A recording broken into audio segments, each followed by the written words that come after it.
This is the Book Deal Podcast, where you will discover the inspiring stories behind your favourite books. We interview seasoned and debut authors, as well as publishing industry professionals, to bring you the best tips and advice on how to get that elusive book deal. So no matter what stage of writing you're at, we've got you covered. I'm Tina Strawn. I'm Madeline Cleary. And I'm Natasha Rai. And join us as we pull back the curtain of published authors. One deal at a time. The Book Deal Podcast acknowledges the traditional owners of the land and waters which it's recorded on, and pays respect to their elders past, present, and emerging. Ashley Kalagian Blunt is the #1 best-selling author of Dark Mode, which was shortlisted for the 2024 ABA General Fiction Book of the Year, the Ned Kelly Awards for the Best Crime Fiction, and the Danger Award for Debut Fiction. She teaches writing workshops across Australia. Her latest thrillers are Cold Truth, which was shortlisted for the Ned Kelly Awards, and Like, Follow, Die. Hey, Ashley. Good morning, Natasha. How are you? I'm okay. How are you? I'm good, thank you. I was just saying before we started recording that you have an amazing bookshelf. I can see Thank your incredible books, and I can see a bunch of other books. Are they books that you like to read and have read a few times? These are some of my crime collections. So and I have to admit they were selected for their rainbow capacity. I do like the visual of the rainbow, and I like the contrast with crime as well. So, but they are some of my very favorite authors in there as well. I love it. So as we do on the Book Deal podcast, you have a book out called Like, Follow, Die, which is your newest novel. I'm going to throw you in the deep end and ask you for your elevator pitch. Elevator pitch is one of my favorite parts of the process. So I know. I'm just making a face that no one can see, but okay. No, I think because it's such an important part of, getting someone interested in your story. So it is something that I work on. So here's my elevator pitch. We can see what you think about it. Okay. So Like, Follow, Die is a psychological thriller. It is set here in Sydney. It is about a Sydney mother. She's an older mother. And one morning she gets a knock on the door, and she looks through the people of her apartment, and she can tell this guy's a cop. She's never met this one before, but she's been around enough cops to know. And she knows, like, in her soul that he is there to talk to her about her teenage son. And she knows that in part because she is known as the most hated woman in Australia. And this is the three narratives we get. We get the mother's narrative, we get the cop's narrative, he's a homicide detective, and then we get the son's narrative from the age of 12 to the age of 19. And those three all kind of come together. And really the crux of the story is around this meeting between the mother and the cop. Is it finally time that she shares the secrets she knows about her son? Wow, that is such an amazing pitch. Thank you. Having read the book, I found myself really drawn into the detective story. Like, I really loved how you captured that kind of energy of the newbie, like, trying to do the right thing, but kind of getting caught in wanting to be respected and wanting to be kind of it's not even in the crowd, but just like part of the team almost. Yeah. I thought that was so well done. I really enjoyed those sections as particularly. Like, I enjoyed the whole thing, but thank you. Yeah, there was something about him that I really was very resonant. Oh, thank you. Well, yeah, because he's a younger cop. He's very earnest. And this is the thing. He's always wanted to be a homicide detective. And he's finally been given this chance. But it's this, probationary, like 3 months. Like, if it doesn't work out, you get kicked back to beat cop. And he's been partnered with this, like, legendary cop, but this, like, tough older guy who happens to be going also through cancer treatments and just, like, does not have time for anyone's bullshit, basically. Mm-hmm. And so that dynamic makes it really challenging. And this cop's got a young wife at home who's pregnant, and she's really supportive of him. I didn't want to write that stereotypical wife that expects him to be home for dinner. Like, she's super supportive, but she's also got medical complications, and so he's really torn about this new career that he's trying to establish himself in, and his relationship with his wife. Yeah, it was. Yeah, I really enjoyed that. And I'll tell you offline how stressed I was at certain parts, which you probably know what I'm talking about, but I don't want to ruin it for anyone who hasn't read it yet. Yeah. So I went to your Sydney launch recently for the book, and I know that just from hearing how it came about, that it was originally intended as an audiobook. Is that right? It was originally contracted as an Audible original. So Mm-hmm. Audible approached me about that. And I had talked to other authors who had done Audible originals like for several years. And originally they were 20 to 40,000 words. Like they weren't intended to be full novels. They were supposed to be these shorter kind of bonus things that you got with your Audible membership. And so I had saved this idea that I thought, this idea, it probably wouldn't work as a whole novel. I couldn't sustain it for that long, but I think it would be great at 20 to 40K. So I'd held this idea for this opportunity if it ever came around for me. And then Audible approached me and they said, okay, but we want a minimum of 50,000 because what they were finding was if people were going to spend a credit for a book, they want a full-length book, which makes complete sense. Yeah. So they said, we want a minimum of 50 and you can go, as far as you want above 50. I'm sure your listeners will know kind of an average novel is about 80, 85. Yeah. Mm-hmm. So I was like, okay, well, I can expand this idea out to 50. And I gave it some thought. And so I sent them a 300-word synopsis. I was like, all right, here's what I'm thinking. Here's the idea. And they said, we love it, except the main bit. Take that out. What was the main bit? Well, I don't want to say because it's a twist that I'm holding on. Oh, okay, got it. Yep, a later idea. But that's why I'm being purposefully vague. But basically, all that was left, if I took that main bit out, was a story about a cop. I was like, so you want a police procedural? Oh, like, okay. Right. Okay. So then I actually had a meeting with them and went back and forth. And I understood what they were saying about like what they didn't like about the main idea. And I think just because, sometimes they read something and they get their own idea in their head of like what it could be. And so we discussed that and I got a sense of what they were thinking. And I thought, okay, right, I can work with that. And that was where this original idea about Ben and his mom being the center of the story was actually secondary. And then because of how we reworked things, that became the main story. And I'm so glad that happened because it really was what the book was meant to be. And so once all of that happened, was the process of writing it different in any way for you?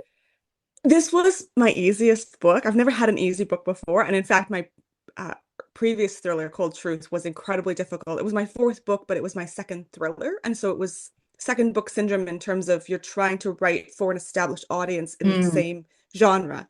And it's when you find out that you don't actually know what you're doing. So it was incredibly difficult. And I'd really, really, really struggled with that. And I actually ended up throwing out an entire manuscript. Like I threw out a whole manuscript. Wow. I had 2 years. I was at the 18-month mark when I threw the whole thing out. And then I had 6 months left to just like write a new, and I used some of the same, I used the same research for the setting. The main character had the same job, but the plot was entirely different. And other than the main character and her dad, pretty much every other character was entirely new for that new plot to work. So it was almost an entirely new book. But that said, all of the thinking that went into the first version and figuring out what didn't work allowed me to write the second version so much faster. And some readers still say it's their favorite of the three. So few, but Like Follow Die was so different because I had this idea that I was going to do it from these three perspectives and that they would be equally weighted. So with my first thriller, Dark Mode, that was one POV. My second, Cold Truth, it was like 85% the main character and then some short POVs from our antagonists. With this, I thought, okay, mom, cop, teenager, we'll do all three. And they each are siloed in their own timeline. So I could almost write each of them as a novella, in and of itself. Okay. And so that was the approach I took. So I thought, okay, I'm going to start with just thinking about each of these as a 20,000 word novella. And, the final version's 83K, but I thought if I'm thinking of this as three novellas, this will make it easy. And that actually worked. Like that actually it all came together. And it was one of those stories that just worked. And then I thought, Natasha, I was like, oh, now I know what I'm doing. And I will just do the same thing for my next book. I will have three POVs in their own timelines. And I will just and that book has been incredibly difficult. Partly because I wanted to put a lot more twists in. Like my personal tagline for the next one is 500% more twists. And of course, that just makes the story so much more complex. Like if you want a twist to pay off and not just exactly, yes, just to be that. Yep.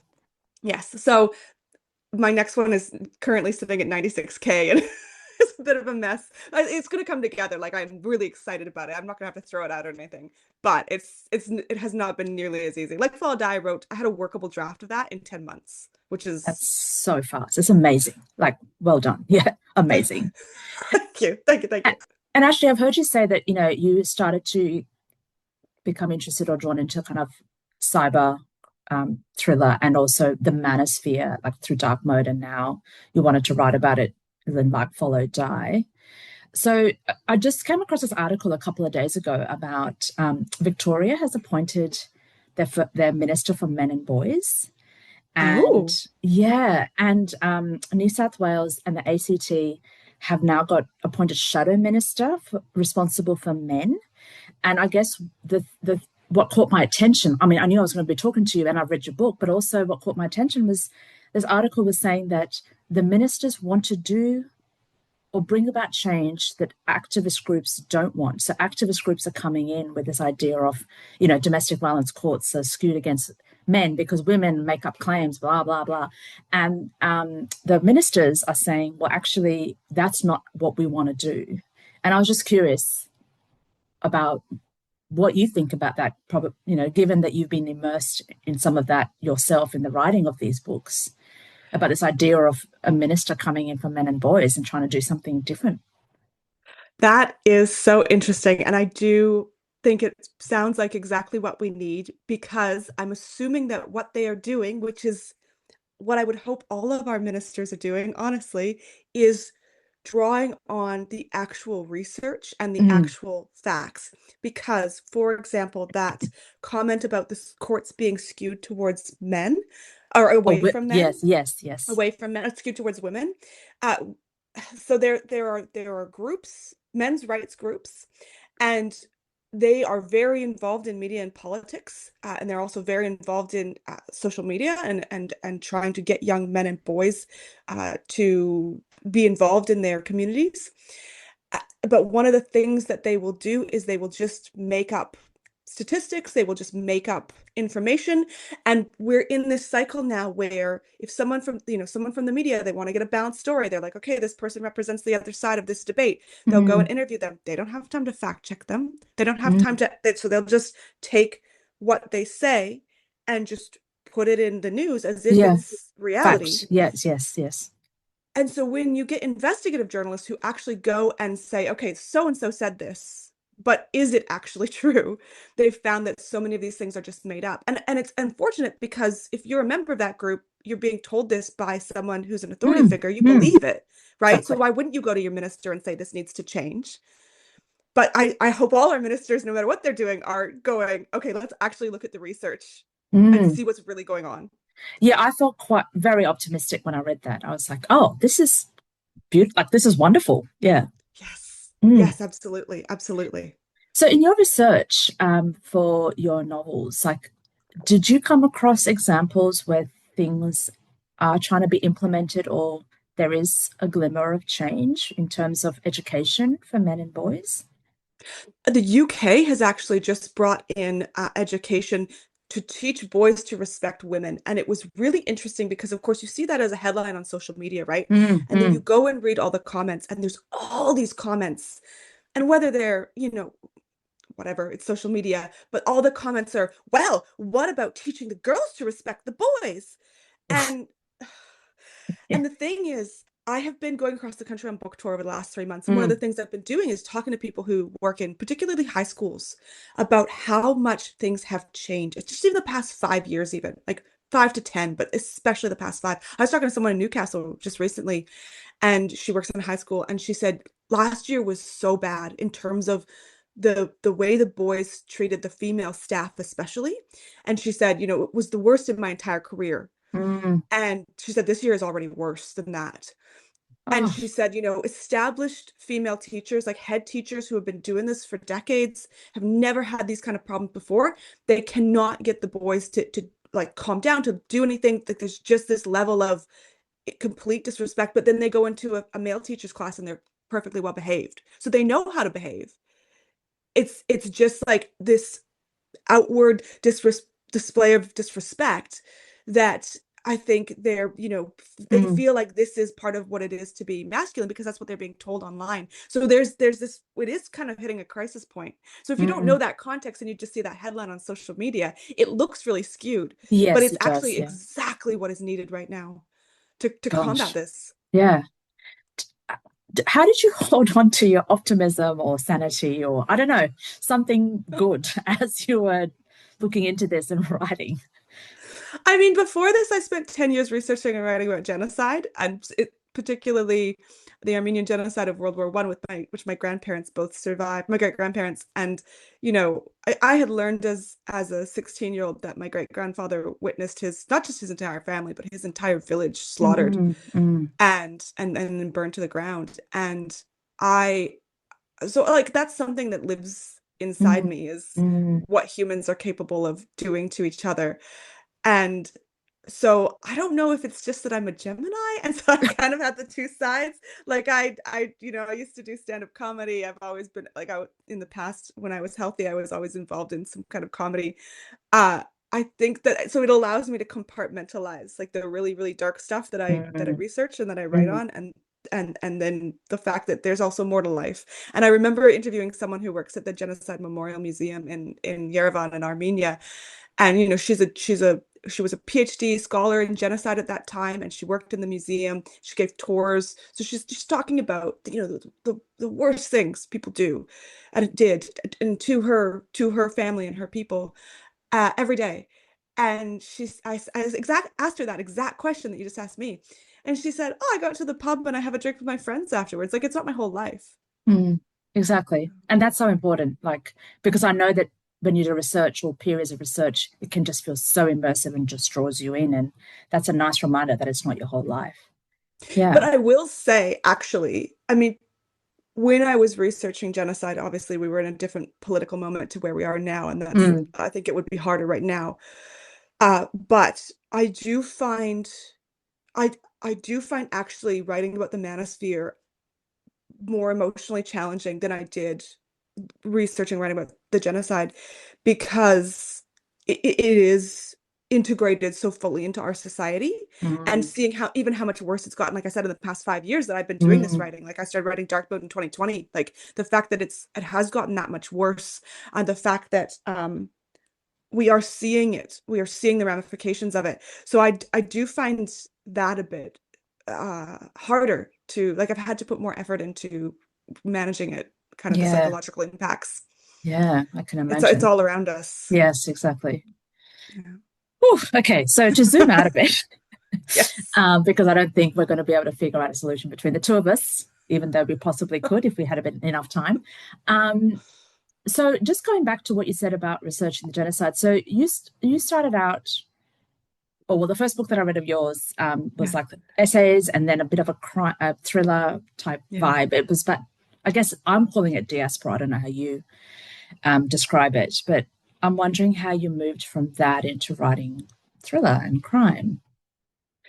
Fantastic question. I started researching and writing about the Armenian genocide back in 2009, actually, was when I first started that. And I spent 10 years. My first book, My Name is Revenge, came out in 2019. And so that was 10 years where I did 2 master's theses on diaspora and Armenian cultural identity and the genocide. We interviewed 140 people on 3 continents. Like I really did a lot of research, and I thought this book was going to be like my Stasi land, right? Like that was kind of the vibe I was aiming for with it. And I didn't have the writing skills for that. And also, like, selling Armenia and selling the Armenian genocide as a topic is just much harder, because and I had a publisher say that to me. She actually read the manuscript. It had been shortlisted for an unpublished manuscript award. She requested it. She came back to me and she said, "Oh, the writing's really good," which I think the writing was perfectly functional. I don't actually think it was that good, but what she said was, "I can't sell a book about Armenia in Australia," which was really interesting to me. And that's why I actually went on to write How to Be Australian, which is a memoir about Australian identity. So I had spent 10 years on that book, thinking I was going to be this, like, creative nonfiction author. I've always read both fiction and nonfiction. but I thought this is what I'm going to do. I trained as a journalist, like, so this was like what I thought of as my skill set. And I wrote that book, finally came out in 2019. I wrote How to Be Australian. That came out in 2020. Two things happened. One was I started meeting a lot more authors, right? When you get a book out, you're suddenly sort of Yeah, in it's those great. spaces, right? Yes, Yeah. yeah. And so you get to be privy to a lot of conversations that you just weren't as a unpublished writer. And I sort of started to look around and be like, okay, who is making money here? And it was the romance writers and the crime writers. And I was never going to be a romance writer. Like I don't read romance. I very much respect romance readers. I actually think it's much more sane and healthy to read romance than crime. But that's just not for me. I've always been a huge crime fan though, like reading John Grisham like back in his heyday when I was 16 and Nancy Drew and the Hardy Boys before that. So I thought, okay, I've got these two nonfiction books, but maybe I could try writing a crime novel. I'll just give it a try for fun. And if it doesn't work out, that's, I'll just go back to nonfiction because I had a whole bunch more nonfiction ideas. I was like, okay, let's just try this. Right. And it was COVID. It felt like very low stakes to be like, I'm just going to write a crime novel. And I discovered that I absolutely loved it. Like, and I think I'm really glad I actually didn't try it before, because when you really love something, I think to go in and muck it up, like I didn't think I had the investigative journalism skills or like I didn't have an understanding of police procedural or forensics or like how the law works. So what happened was I had written those first two books. And you'll note there's a big gap between when the memoir How to Be Australian came out in 2020 and when Dark Mode, my first story, came out in 2023. Yeah. And what happened was I got really sick in 2017 and I was like basically bedbound for most of the next few years. And what happened was when I was well enough to, listen to something and actually understand what it was saying, I was listening to true crime podcasts and I listened to like hundreds and hundreds of hours of true crime podcasts. And that between 2017 and 2020. And so when I sat down to write this novel, I thought, okay, I think I actually know a little bit about forensics and police procedure and how the law works. And yeah, because I was wondering enough that. Yes. How you know yeah. so much. Yes. Yep. Yeah, well, and that's the thing, like as a crime reader, I knew that I had to know those things to a certain degree, right? Yeah, sure. And if you're like someone like Danuka McKenzie, who has all kinds of police contacts, lives next door to a retired cop, then you've got someone you can draw on. But I didn't have any, but I didn't know any cops that I could be like, hey, now I do, which is wonderful. But so that was really the thing, was the illness gave me the time to absorb all of this information and then start to think, okay, how could I turn this into a story? And it was really drawing on a couple of podcasts that I found especially interesting. Those were two of the main threads of Dark Mode, was my own spin on these particular investigations. Wow. So it really started off as I guess, calculated or what's the right word? Strategic move into that arena. Well, I like, if you want to be a full-time writer, like part of the question is like, how do you make money, right? That's true. That is so true. Yes. Yeah. I mean, like if you were writing memoir, like, and I'm very glad I wrote my memoir, and it's amazing having it published. I have met so many friends across the country who are fellow migrants, expats, who've read my memoir and really like connected and reached out to me. And people who've, had people come from all kinds of countries all over the world and said, oh, like realizing that you as a Canadian and a native English speaker, realizing that you struggled to do this, it makes me feel like it's so much more reasonable that I'm struggling. Like it made me feel so much more reassured, but also that I could get to a place where I felt comfortable here because I saw your journey, like, and you went through this struggle, but then you got to a place where you felt comfortable. So I'm really glad for that. But I spent 5 years on that book and I made $7,500 from it. Like, it's not sustainable. Yes, like that you wouldn't write a memoir as a non-famous person to make money. Yeah. So I was like, okay, why don't I give fiction a try? And I just got really lucky that I wrote a particular kind of novel that does work for crime readers. Like I identified a genre. I was like, I'm writing for these particular readers. And I think that's when you're an emerging writer, you might not know what you want to write. And it's good to experiment. It's good to try things. But then you might come up with a manuscript that doesn't quite fit anywhere on the shelf. I mean, my first book,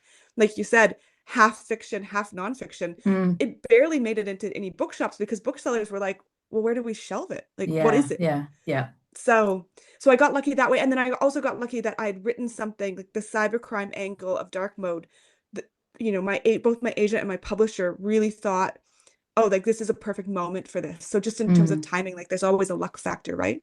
Yeah, but also it really speaks to the two sides of this industry or practice where you've got your creative side, but also your business side. And you need to, if you want to do certain things with your writing career, you need to make decisions that help you get there. Yes. Yeah. And so you've mentioned a couple of things now. So investigative journalism and comedy. So if we kind of go back a bit more, when did you know, or how did you start writing? When did you know you were a writer? Oh, I loved books as a little kid. And I remember very distinctly, like, I must have read some picture book and been like, oh, this picture book's great. I'm gonna like basically like write my own version of it, right? Like just wildly plagiarize some picture book into like this little 4-sentence story. And this was when I was in grade 1, back in Moose Jaw in Saskatchewan. And my school district actually put together an anthology, and it was like stapled in the middle, right? Like, but it was an anthology of the best writing from the school district from kindergarten through grade 12. And my stupid little story called The Wizard Who Had a Cat was in there. And it was That's because so it was cute. in this book, this like young Saskatchewan writers, and in with the grade 12, writing. I was like, oh, look at me, like I am a writer, which actually gave me a really bad ego. And then in high school and university, because I was like such an avid reader and because I was like such a just compulsive writer, like I wrote terrible poetry collections and gave them to my relatives for Christmas. Like I'm so embarrassed now thinking about that. I started my first novel when I was 14. I worked on it for 4 years. I started my second one when I was 18. I worked on that for 4 years. I never sent those out anywhere, partly because I lived in Winnipeg and we didn't have the internet resources. Like I didn't know how to send them to a publisher. I probably would have, to be honest. Oh, I'm so glad I didn't. Because I didn't know anything. But I'd won these little short story awards and competitions and whatever. It was like a very like small pond situation, right? Like I was like just a very mediocre fish in a very small pond. But I thought that I had talent and I thought that I had skill, and that gave me a really bad ego. Like I thought that I knew what I was doing, and I felt like superior to kind of, like when I went to creative writing class at university and the other students would give me feedback, I would be like I don't need to listen to you. But what happened was then, so I had this ego. And so I felt like I knew what I was doing. And I think when I started that project researching Armenia, I think if I had also started taking creative writing classes online, maybe what year was that? 2009? Probably. There weren't the resources. Like that's one of the things, like there weren't the resources now that they are. Like you could access creative writing classes from all over the world now online and listen to podcasts like these. Like it's amazing. Yes. But I mean, there still would have been books, right? Like there still would have been things I could have done that I did not do. It was really two things. One, I had moved here to Sydney and I had a short story selected for the University of Sydney anthology. And part of it was that, they were developing their editorial student skills. So I was paired with this editor and she went through the story, and it was the way that she gave me feedback. She really made it clear that she understood the story and that she wanted to help me make it better. And I was like, oh, this is what editing's supposed to do. Like, it's not like someone else putting their fingerprints all over my work. Or being just harsh for being critical's sake. Yes. Yeah. And that totally, I was in my late 20s and that totally reoriented. And suddenly I was like, people can help me make my work better. It was a whole new way of seeing things. And so that was great. And then I'd written this is how little I knew. My first draft of my Armenia manuscript was 196,000 words. Whoa. Yeah, because I was just like, I'd done all this research. I spent 2 months in Armenia talking to like anybody who would talk to me, and I had all these like amazing stories. And I was like, well, I don't know, I'll just put it all in. I knew I'd have to cut it back, but I was like, I'll put it all in and I'll just see. And yeah, I just went through this process then of getting knocked back, not even from publishers, but like I'd send it for manuscript assessments thinking they were going to tell me, oh, Ashley, this is so brilliant, I'm going to send it to my agent. Yeah. And maybe fix this or this and this. And then having people say like I can see all the work you've done, but at a fundamental level, this isn't working. And really, I think because of that great editor, I think I was willing to take that feedback and say, That okay, like must have I've got still to, hurt, though, like to pour oh, so much time and energy and love into this work.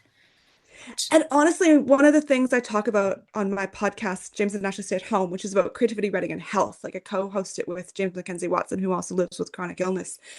And I talk about how I think, when you have this dream and you're holding it so tightly and you're investing Mm, everything in it, I think it hurt at like a psychological, like at a cellular level. And I think the stress of years of that, of like thinking this is what I was going to do with my life and not being able to do it and not being able to figure out why, like I was desperate, like I was taking classes, I was getting manuscript assessments, and I was like, at this point I worked at Writing New South Wales, I was meeting writers, like mm. I just couldn't make it happen. And I think the stress of that is one of the many, many factors that led to me getting as sick as I did in 2017. But the one thing that was good about the illness was that it I got so sick. I actually lost the ability to even read when I was at my sickest because Oh, no. I could read individual words, but Mm, my short-term memory was so affected that I couldn't hold a sentence together to make meaning. And that was terrifying. But thankfully that was only for about a month. And then mm. I sort of slowly started to regain capacity. So I was at home alone. I needed absolute quiet. I couldn't handle any noise. It's just in terms of my cognition, like I couldn't process it. But I had these two projects. I had the Armenia memoir and I had the Australian memoir, like two completely opposite projects.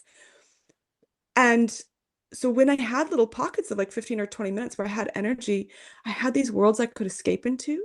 Oh, And I wow. realized I really actually I did love the writing for its own sake. Like, Mm, and that was at the point where I thought, okay, I might never get published, but I had met so many amazing people. I had this incredible writers group who were super, like I lost a lot of friends when I got sick just because our lifestyles became incompatible. I don't really blame them. Like it was still hard. But mm. my writers group were people who were like, look, like when you're ready, like we will come to your house, like we will make this possible for you. And yeah, we're still like I still Mm, exchange work with those people today. mm. Amazing. So from there, then, what happened? How did you get your first publishing contract? Okay, so it was really interesting because I had those first two novels I wrote when I was young, throw them away. We never looked at them again. Okay. And I did actually look at them again. I was like, oh man, these are terrible. One is about killer bees from Mars. Like it's so bad. Wow. Anyways, I'd the read that. second I should send it was like I was, 16 and thought I had big grandiose thoughts about the world. It was terrible. So I wrote the Armenian manuscript, which obviously I poured so much into. And then I was working on How to Be Australian because that publisher had said, oh, I can't sell a book about Armenia in Australia. Part of my mind went, oh, well, can you publish a book about Australia in Australia? Like I was just like, fine then. So I had these two projects that I'd been working on. I also had another creative nonfiction manuscript that I had written in between those, Hmm. full length, about my time living in Korea, Peru, and Mexico. And I had also thrown that out. I had sent it to a few publishers, gotten some feedback, but I was like, okay, fundamentally, I don't think this works. I think the Australia one is a stronger, Mm. thinking that business strategy. Oh, I think this is yes, yes. has stronger potential.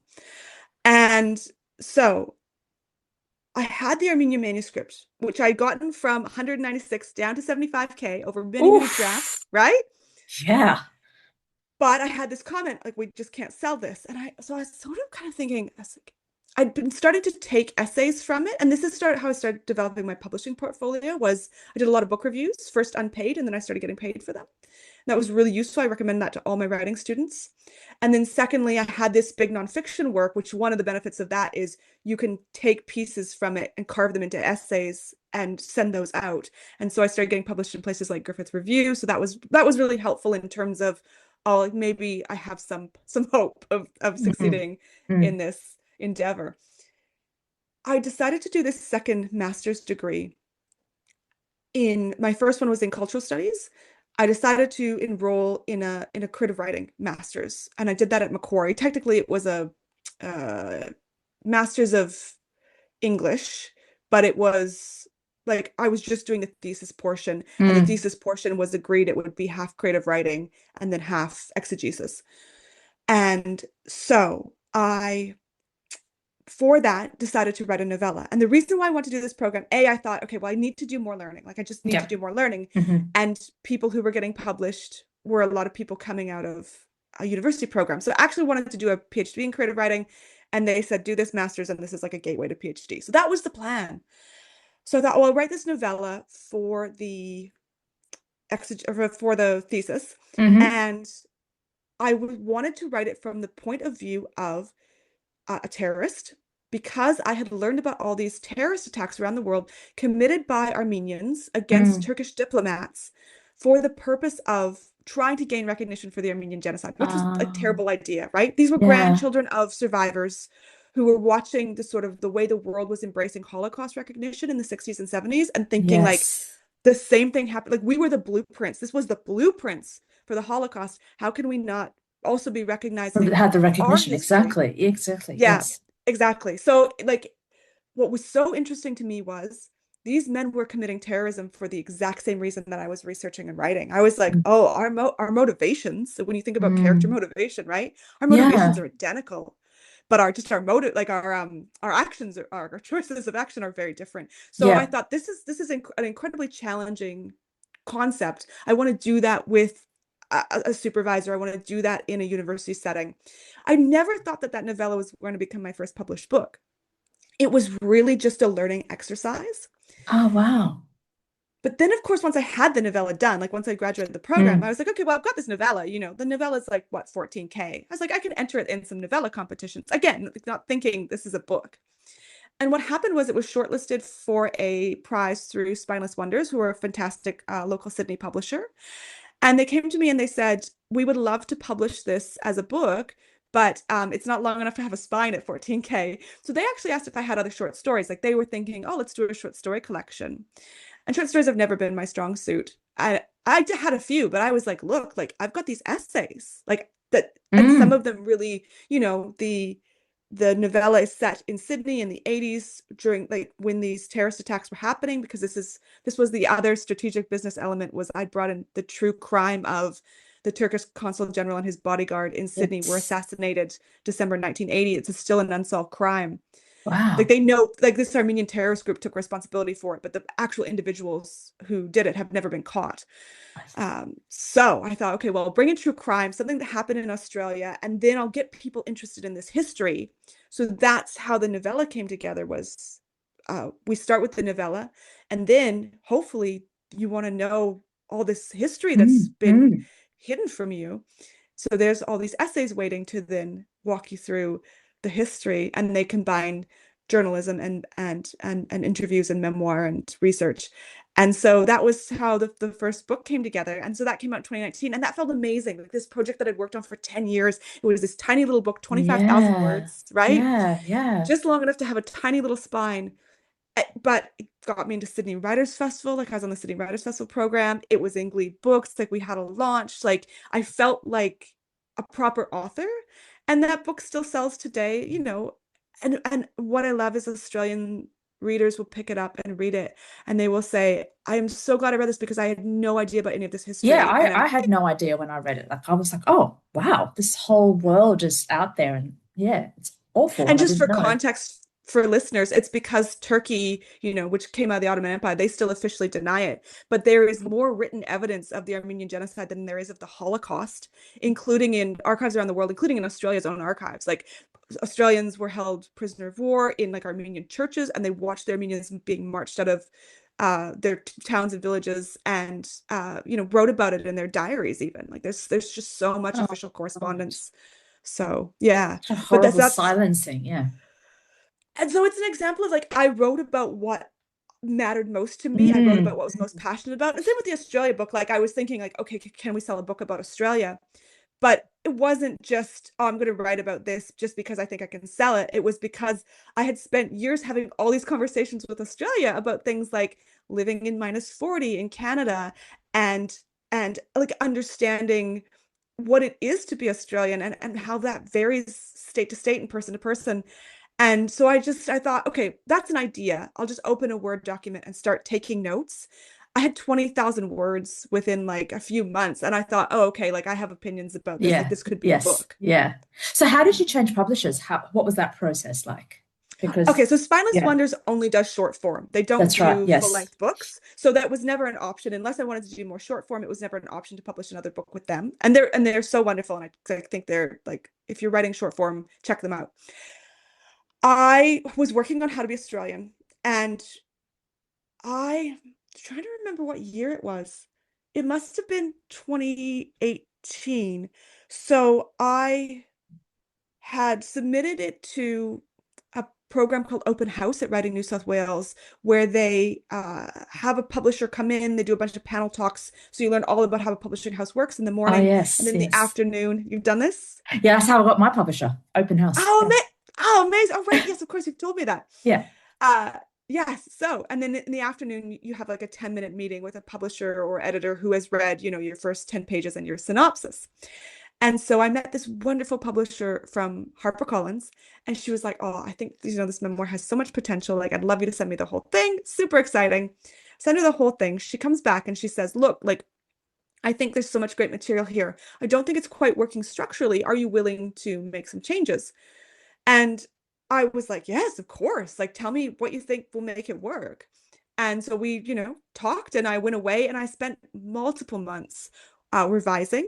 And it was so great to have that sort of sense of direction and sense of investment. Even though I didn't have a contract, I had someone in the industry who had belief in me, right? Mm. And then she, at this point, it's been about 8 months probably since this started.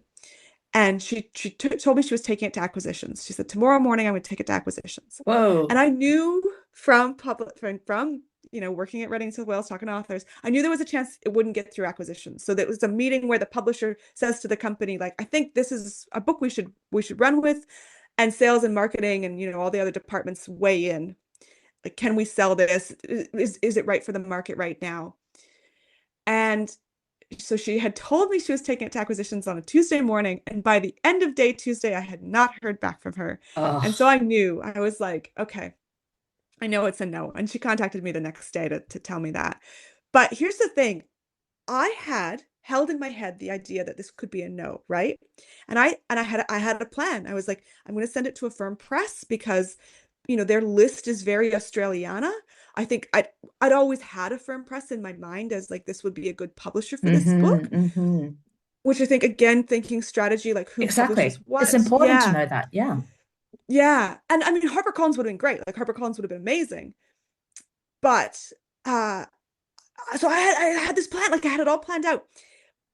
What I hadn't done though, Natasha, and I think this was such an important lesson, was, I was really, really sick. This was 2018. I was at my sickest. So I had envisioned, right? You can't help but envision what it's going to feel like if you get a yes, right? Like HarperCollins is publishing your memoir. And so I'd had this like idea of, oh, like this is going to offset so much of the frustration and loss and grief of the illness. Like this is going to be the thing that makes my life worth living, right? And I'd also invested in, if I get a no, I will send it to Affirm, but I had not invested in emotionally what that would feel like, how I process it. And so when I got the no, it hit me so hard that it actually took me 3 months to send that email to Affirm. I just couldn't, I felt like my life, and again, this was in the context of being so sick, but I think it's valuable for anyone to think about like how something will impact you, even with the expectations that this could very well be a no. Exactly.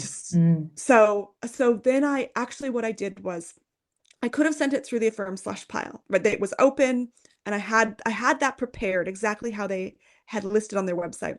But by then I did know an Affirm Press author, and we were friends. And I said to her, hey, would you be willing to send my submission to them? Like, me, you've read my work. She hadn't read that particular extract, but she'd read my first book. Yeah. And she said, I'm not actually that comfortable with like I don't have that strong a relationship with them, but I'll send your synopsis. I'll just send that. Because it's less of an ask, right? Yes, to read a one page. Exactly. Yeah. And so she said that, and within a few days, they had said, hey, like send us, I can't remember if they asked for just the regular submission or the full thing, but anyways, within a month we had signed a contract, and that was September. Then that was November by the time we actually signed the contract, and they wanted it out May the following year, which is very, very fast in publishing. So I think what had happened is they had another book scheduled for May, and that author had said, I'm not going to have it in time, we need to push back. So they'd had a spot open up in their schedule, and they were like, let's just do it. So beautiful timing for you. Yes. Yeah, really exciting. Really exciting. Wow, what a moment. And then notice that, sorry, yeah, I'll just make a note that I did not have an agent for either of those, right? So when I got the Affirm contract, I hired someone to look at the contract, but otherwise I didn't have any sort of agent or support that way, which was another thing that was really, really different from the next time I needed a publishing contract. So do you have an agent now? So you got one after that? Okay, all right. Yeah. So tell me about that. How did you get your agent, and how has that changed the journey? Yeah. So with Memoir, again, if you've written a memoir and you don't have a platform, you're not famous, there's only so much potential that Memoir has, particularly in Australia. So 40% of debut books in Australia come out unagented. It's very common. You can approach publishers. There's certain things though, if you're writing in a genre that actually has the potential to make any kind of significant money, 5 figures plus, it is worth then attempting to get an agent. You have to remember that agents make 15% of what you make on average. And so like you have to be making enough that 15% of that is worth the effort and time that they're going to put in. Exactly. So when I started writing this crime novel, Affirm had said, they'd asked me what I was working on. I pitched them the novel. They were like, great, like just send it to us when it's ready. Like we're happy to look at it. And they published crime. But I kind of had this feeling that if I just sent it to them and they offered me whatever, I would have no idea if that was what the book was really worth, because they could say to me, oh, like here's whatever amount, here's 10 grand, and I would be like, well, that's more than I got last time. So I didn't know. And I was talking to people, and they were saying you should try to approach agents. Like it's worth taking the time to try to approach agents first with this crime novel. And I thought, okay, I'm going to do that. So I kind of made my short list of agents, right? And you make your short list of like who would be good. And I was friends with a crime writer, and well, no, that's not true. I was friends with some crime writers, and one of our kind of mutual friends who was sort of an acquaintance of mine, to the point where I did have his phone number. They were like, oh, you want his agent? You want Pippa Misson, Curtis Brown? Like she is the agent for this book. And I was like, there's no way she's going to say yes. Like she's one of Australia's top agents. Like she's going to reject me. It's going to be such a waste of my time. And I was going to send, I was going to send it to agents one at a time. So I was like, I just don't want to take 3 months for a no, for a guaranteed no. And over many months while I was working on the book, these friends very kindly worked away at me and were like, look, just ask him to approach his agent for you. And so I was so stressed, and I called him and I was like, look, like, and he was like, yeah, of course. He's like, I'm texting her right now. So I had prepared exactly what was on the Curtis Brown website. I had that ready to go. So I emailed that to her. That was like the first 3 chapters or whatever in synopsis. And she emailed me like, it was 3 weeks. And I thought, oh, it's like 10 pages. Like, if you're going to say no, just say no. Like, because she told me, she's like, I'll be able to get back to you fairly quickly. And I was like, come on, just give me a no so I can move on to the next person on my list. She emailed me, and she's got a wonderful style of like lots of capital letters and lots of exclamation marks. She's like, oh my gosh, send me the rest of this book. I need to know what happens. Wow. And I was like, oh. And then from there, it was, I think less than 10 days she had finished and said, Ashley, we need to meet. And I was just over the moon. I was so excited because I knew that meant that the crime novel worked. Yes. And that's, so we had signed. She got me a sub-agent in the UK and in the US. It was really interesting because getting the sub-agent in the US, he then sent a whole bunch of feedback, like 11 kind of big points of feedback. So the biggest edit I did after having submitted it somewhere. Yeah, Like obviously yeah. I did big edits prior. The biggest edit I did after I submitted it somewhere was actually with the US agent. He had sent this 11-point list, and I went through and I was like, 10 of these, I was like, I can see exactly what you're saying. I can see how this will make it better. I'm very happy to do this. The 11th point, I just thought, I don't know how to do that without writing a completely different book. Like, I just don't know how that would work. And it wasn't like I could just email him and have a chat about it. So I thought, okay, just gonna ignore that one and just do the other 10 and hope that that's sufficient. And he sent it out. Now here, I'll be really, really honest with your listeners and yourself. It was really exciting because at the same time as Pippa was sending the manuscript out to every major publisher in Australia, my US agent had sent a list of 55 American publishers that he was sending it to, and like handpicked, like this person, this person. Like he wanted it to be like a big thing in the US. And at the same time as I was having all this excitement and enthusiasm in Australia and having all these like sit down meetings with publishers, which was amazing, right? Like after all those rejections I'd had, like I have a list with my Armenian manuscript. I have a spreadsheet of like, I was rejected by every single publisher in Australia. And Curtis Brown as well. So this was really exciting, but also I was just hearing nothing from the US, like absolutely nothing. And then when I was hearing anything, it was like, oh, it went to acquisitions and they passed. It went to acquisitions and they passed. And what was really, really interesting was Dark Mode opens with a young woman who's been murdered. Like the main character finds the body of a young woman who's clearly been murdered, and she's naked. And it's a very feminist book. Like the characters are not sexualized, like but I'm like drawing on the details of a historical murder, and that's why I chose, like, it's very specific and strategic to violence against women. Yeah. But the US market was worried that Book Talk did not want a serial killer killing young female victims. Yes. And so like basically there were lots of publishers who took it to acquisitions because they thought, oh, this is a really, good read. Like thriller readers will enjoy this. And marketing came back and said, oh, no, Book Talk's not going to like it. And so it killed it in the US. Oh, God, marketing. Right? So it was this thing where like publicly I was like so excited about all the stuff in Australia, but privately I was like, oh no, like what if the US is right? Like what if it's going to tank in Australia because readers are going to have that reaction? So it made it really kind of emotionally there was a lot of turmoil behind the scenes. Gosh. Oh, wow, you got through all of that. So just on that, like in terms of subagents, just for listeners who don't know how that goes, and if they're considering or they want overseas representation, does each agent take 15%?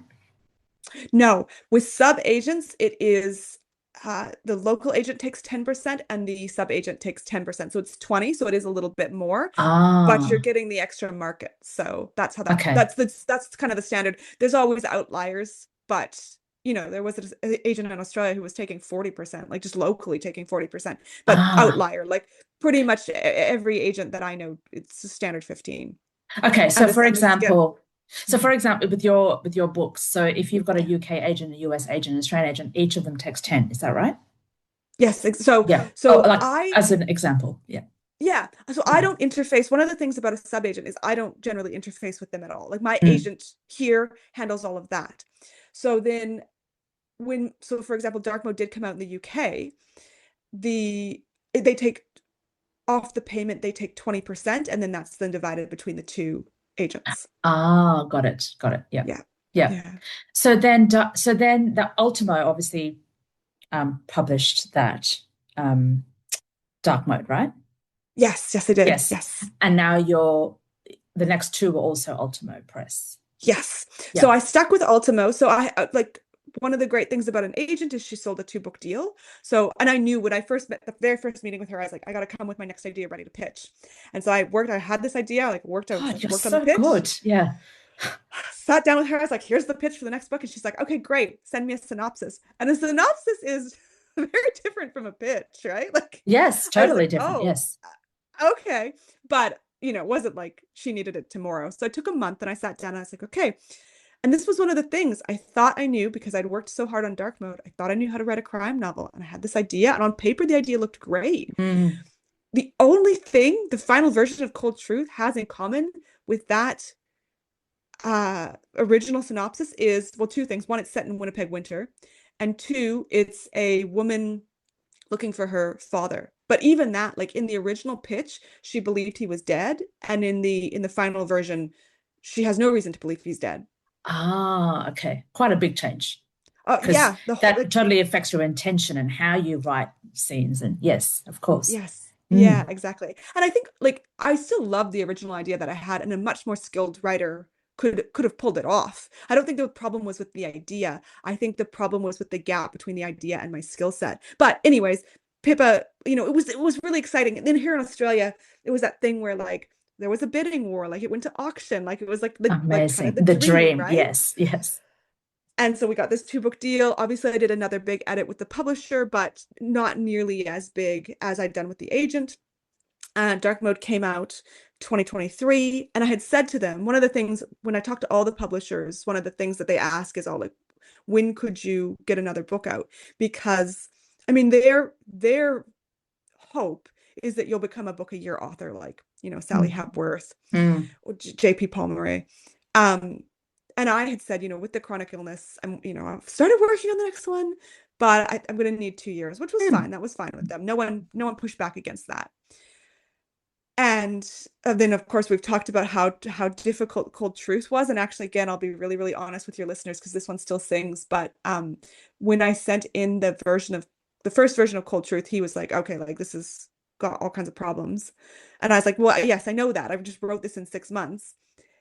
And then I did the revisions with feedback from the agents, from the publisher. But when I sent in the revised version, the US agent actually dropped me because he's like, I just can't sell this. It's just not. And I think also like Dark Mode hadn't sold. So why would, he's like, it's set in Canada. Like, it's just, there's so many things working against it. But that was hard. I got a new US subagent after that, but that was a moment of like, okay, like, my skills are not up to scratch yet. I still have a lot of learning to do. And I'm still taking courses. I'm still like reading craft books. I'm still working really hard to like try to become the best writer I can be. And so it means a lot to me when people say that they think like Follow Die is my best book yet, because I feel like I'm like, yeah, well, there's like new skills that I've put in play in that story that I just didn't have in my earlier ones. And it's wonderful when you can see your own craft progressing and refining and becoming, something else. Yeah. Oh my gosh. I love working with writers. So I teach here the Novel Writing New South Wales. I teach a bunch of courses, and working with writers and seeing their skills improve. Like when you give them tangible, practical strategies to improve their writing, it's incredible seeing what people can do. Oh, totally. So Ashley, what does your writing practice look like now, given health concerns, your teaching, and also you have like quite an amazing online presence. And so how do you do it? What's your practice look like? Routine? Yeah, I wish I could give you the like, oh, here's my daily routine. Like that would be my dream, would be to have that sort of stability in my life. But I'm in my 10th year of illness. I'm so much better. I mean, if you look at my socials, you've seen how much traveling I've done from book tour events this year. Yes, like, yes. This is my best year. But like I do that traveling, and you see me do that traveling. I'm not doing anything else around that. Like I'm sleeping, where I can, like I'm sleeping 14 hours a night to be able to just get on a plane to Melbourne and do an event. Yeah. So my writing, and even when I'm home, like let's say I'm home for a week or a month, or like January, for example, summer is usually a time where there's no events on. I will stay home. I love to just stay inside, avoid the sun, and just dig really deep into my writing practice. Like all my friends are off, with their families on holiday. Yeah. And I'm just like, great, I've got a whole month just to be in my manuscript. Yeah. And I had a flare up in January. It just came out of nowhere. Still no idea why. And I lost like 3.5 weeks of the month. I could just barely, maybe I could get an hour or two in, but it was not that like 6-7 hours a day I was planning on. which of course then put a lot of stress on the next few months. So very chaotic. What I try to do is prioritize the writing. I'm always trying to prioritize the writing, except, at the peak of book tour, obviously I said, this isn't going to happen. But so I took, a month off because I couldn't have done it anyways. The rest of the time, it's like, all right, first thing in the morning, whatever that is, some mornings that's going to be 8:30. Some mornings that's going to be 10:30. Some days it's just not going to happen. Yep. Prioritize the writing. I'll set, whatever goal, like I'm always working towards what's the deadline? When do I need to have, how much, what's my word count? And then anything else happens later in the day. So there's some exceptions. There's some things that have to happen in the morning, but even like if I'm booking appointments or whatever, like try to have that later in the day. Nice. So for you, it's very much prioritize the writing, and then everything else can kind of come after that. I like it. Yeah. And it's a 7-day-a-week thing. Like it doesn't matter. And actually now that I have a bit more stability in my wellness, I'm trying to move away from that. I'm trying to have at least one day a week where I just give myself a break and I don't have to engage in the work. But previously it was to get the work done. I just had to work when I was well. And so it was every day that I was capable, I was working. And that was actually becoming too much over the years. And it really sounds like with the change in health and with your kind of knowing how to live with it, there is a difference in that. Feels like more choice sometimes. It's not just you have to wait and see, and when something happens that feels better, you just do it. Yeah. And I talked about project inertia, which is like when you're in the midst of a project and for whatever reason, health, life, kids, you can't be working on it. And I think you can miss a day. And it's not going to impact things. It's when you miss that second day, I think it does something in the neural structure of your brain. And then every day after that you haven't worked on it, it gets harder and harder to get back into it. So I try, and the wonderful Australian author Pip Williams, who wrote The Bookbinder of Jericho. Yes. Dictionary of Lost Words. She had this thing with her second novel where, there's huge expectations, right? Like her first novel is a Reese's Book Club pick. Like, how do you live up to that? Yeah. And she said it was so hard to work on it. So she set this thing where she said she was going to do a minimum of 1 word a day. All she had to do was open the document and add 1 word. And it sounds ridiculous, right? But I think there really is something about activating the project at the forefront of your mind. Yes. So even when I'm really sick, I do try to open the document, put down, and 1 word, it might be a sentence. One day, I was just like, I had to write a new character's name, and I was just sitting, and it doesn't matter because you can change it. But I could just not even come up with a name, and I literally wrote his name as Blurg, and then I went back to bed. I was just like, this is not happening. But I actually do really like that 1 word, which actually takes us into like my final question for you. What is your top tip for emerging and or aspiring authors in everything you've learned so far and everything you've experienced? Oh, okay. You can give me more than 1 if you want. Okay. Let me give you 2. Okay, let me give excellent. you 3. Excellent. Excellent. Like 1 word a day, the Pip Williams 1 word a day strategy. To like, you can either have project momentum or project inertia. You always want to be aiming for project momentum, even if it's one word at a time. Second tip, a good writers group, where you are actively working together to uplift each other's work. And I've talked about this a lot in a lot of other places. I even have like an on-demand, like it's, a little short workshop about how to run a great writers group and get the most out of it. So, but I really think that's one of the things. I got into a writers group in 2015, and we still meet monthly, and I credit them with so much of my learning. But I'll give you a different tip, which is, I think, because you and I talked about this, you were kindly a guest in my Year of the Novel course as a Year of the Novel alumna. And we talked, and you had said something, and I laughed inappropriately loudly, which is that you had said, when you were drafting your first novel, that you were like, oh, I don't need to put structure, and like the reader can figure that out.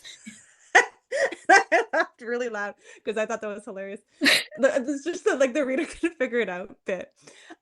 Like my big tip is not to overlook the importance of structure in long form. And this is one of the things, like why my early novels did not work. Mhm. I took a 1-day structure course with fabulous author Toni Jordan, and she kind of revealed to me all this stuff that's going on within a book that you as a reader, like if you're not trained to look for it, you do not see it, right?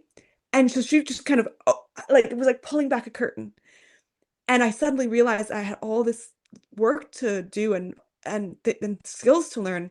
And luckily that was the year I had joined this writers group, and one of the person running the writers group at that time, she was like, oh yeah, and here's all these resources, and you guys, like, we can work on this together. And that really set me on a journey. And so for the next 7 years, like even once my first couple books had come out, I considered myself a student of structure. And I did not start teaching it until kind of I passed that 7-year mark, because I really felt like I'm developing this skill set.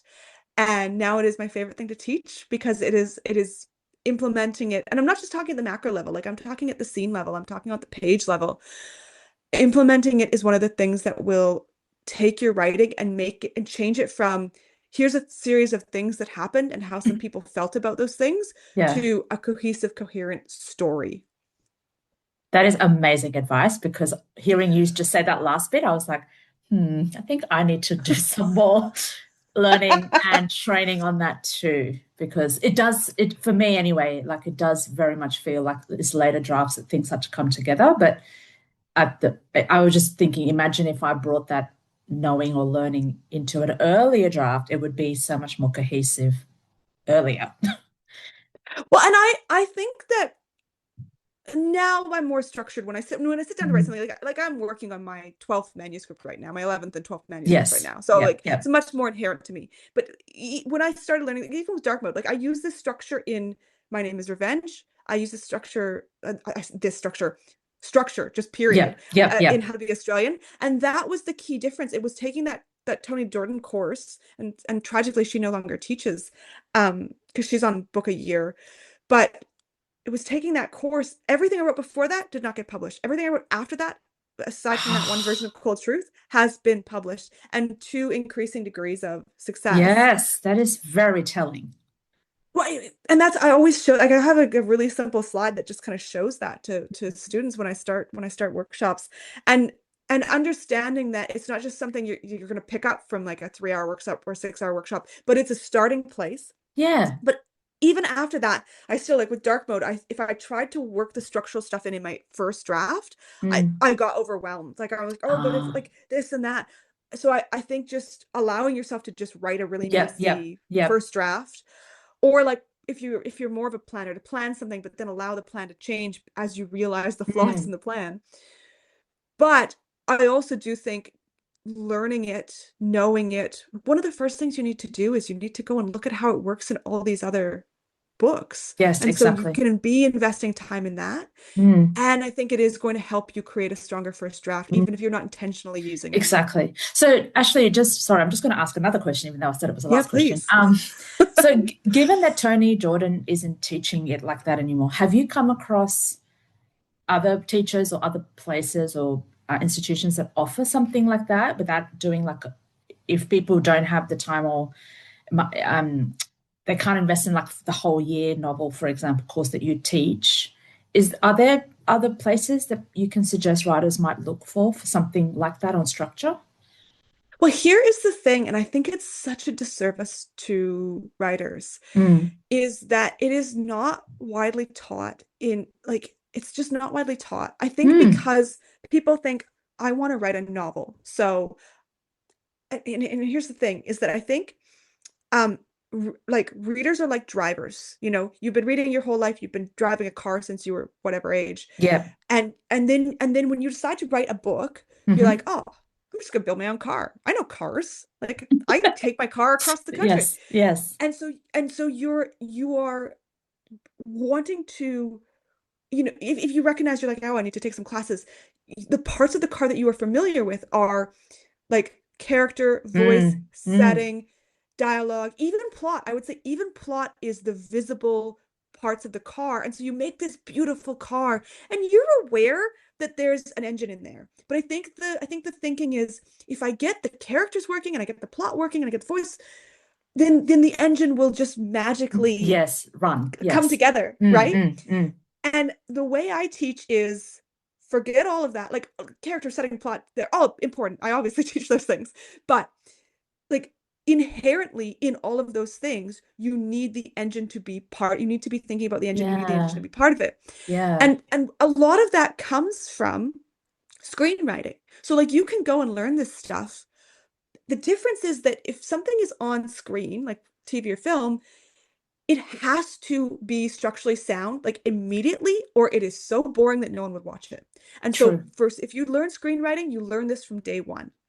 With novel writing, I think there are writers who are incredibly skilled novelists and who have never had to actually learn this because they are intuitive storytellers. And I think that's what we're all hoping, right? I think there's this myth that to be a truly great novelist is to not have to be told, oh, like, your inciting incident should interlock with your climax, because that somehow like makes you inauthentic. I don't know.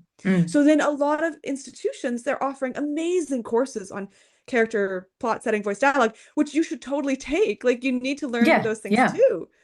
But I'm trying to think if I know of anyone else currently really teaching structural stuff. So I do teach it all over, like, and any course you teach with me, like, unless the course is specifically, like, if I was teaching an editing course that might not have a lot of structural stuff, I still would touch on it.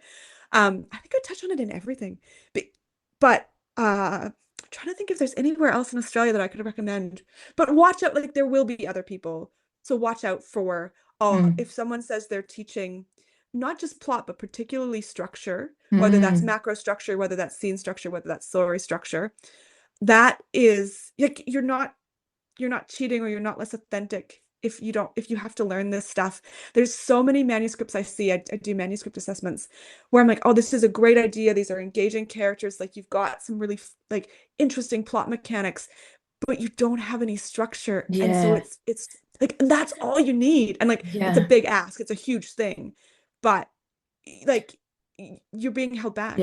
But surely, just on that point about feeling bad or feeling like there's something missing, if you take a class or a course, it's coming back to that point that you realized when you had your work edited by that thoughtful editor about, actually, you're doing this to make your work the best it can be, not because there's something missing, right?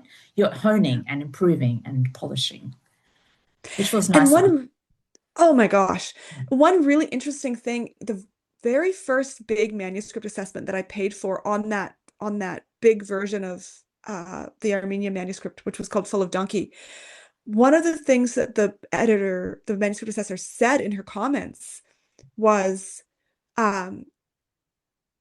it's not, you don't have scenes, you have vignettes. This is a series of vignettes that aren't coming together as a cohesive work. And I read that comment at the time, and this was long before I encountered Tony Jordan's course, and I thought I knew what those words meant. Like, in a dictionary sense, I'm like, oh, okay, like, I'll write better scenes.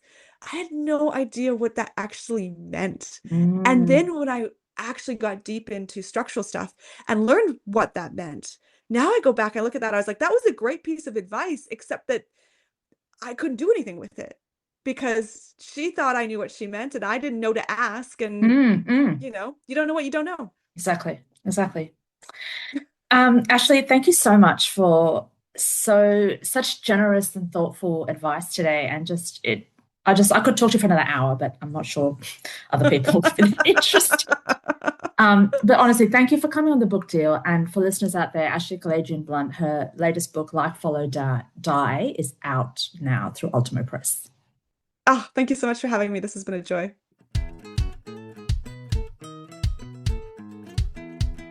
Thank you for listening to another episode of the Book Deal podcast. If you are enjoying the pod, we'd really appreciate you following or sharing the show in your podcast directory, checking us out on Instagram and Facebook, or supporting us through our Patreon community at patreon.com/The Book Deal Podcast.